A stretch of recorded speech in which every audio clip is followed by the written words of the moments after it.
Winning opinion columnist at the New York Times, Carlos Lozada. His new book is entitled The Washington Book, How to Read Politics and Politicians. We'll get to that in a moment. But first, let's talk about Trump's second-term plans if reelected. We're getting hints of what it could look like from the Heritage Foundation and their Project 2025. And Carlos, you read all 887 pages of the goals. What did you learn?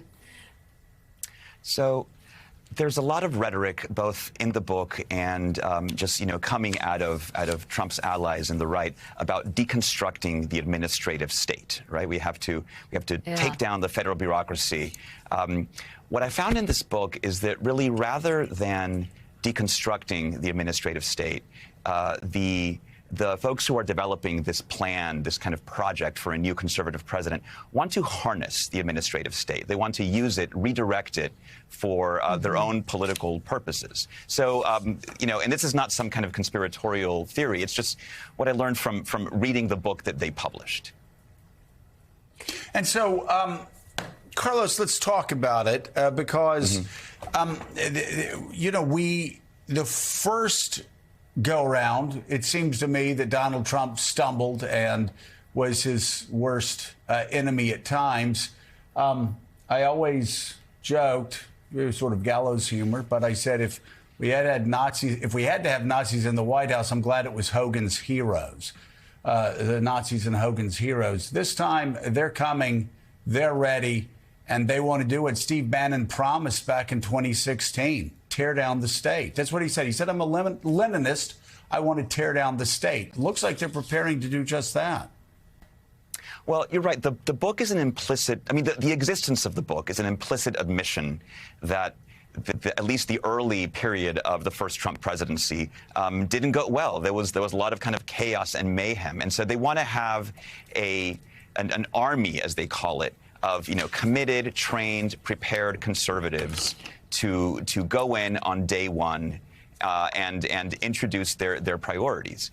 And so, but what I would emphasize that it's not really about, tearing down the state, as I think redirecting the state. They want to take agencies, for instance, that provide relief funds and, redirect those toward areas that will support their voters.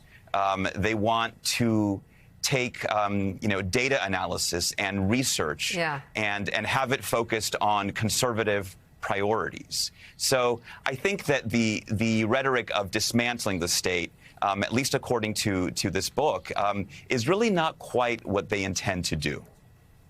So let's talk about your book now, The Washington Book, How to Read Politics and Politicians. And before you get to the how, explain all the different sources and resources you looked into to be able to have this insight. Yes. So I take a very expansive definition of what is a Washington book. It's political memoirs and political histories and journalistic investigations, but also, special counsel reports, special commissions like the 9/11 Commission, Supreme Court opinions, all that kind of ritual documentation of Washington is also what I think of as the Washington book. These books get a bad rap. People often tell me like, oh, I'm glad you're reading them so that I don't have to. But I think that, especially, say, political memoirs, no matter how carefully politicians sanitize their views and their records and their experiences, no matter how diligently they present themselves in the most sort of electable and confirmable light, they always reveal themselves. They tell us who they are. They reveal something about their character and the character of our politics. And what is the tell? How do Americans figure that out? So, there are things that people say, and then there are things that they omit. One of my favorite moments in one of these books is about President Barack Obama. And it's not even one of his books. It's a book by one of his former personal aides, Reggie Love.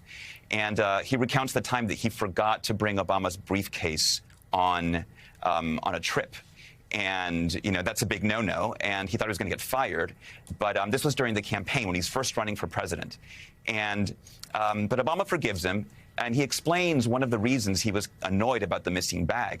He wanted to be seen carrying something off the bag. He said JFK carried his own bags, right? And just that little line tells me a lot about how carefully President Obama cultivated his personal image. He was relying on one of our most mythologized former presidents to think about how he was being perceived.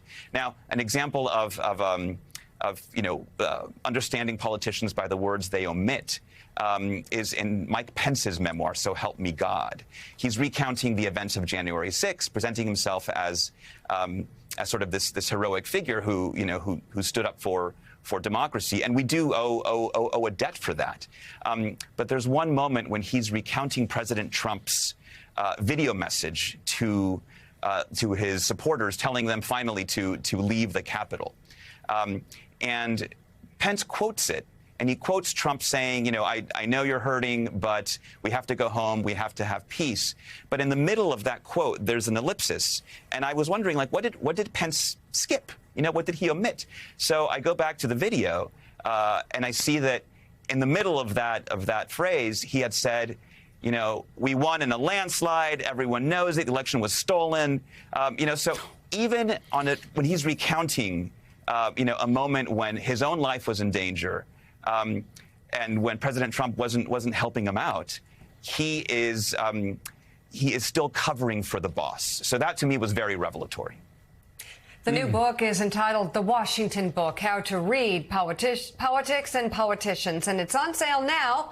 New York Times opinion columnist Carlos Lozada, thank you so much. And thanks so much.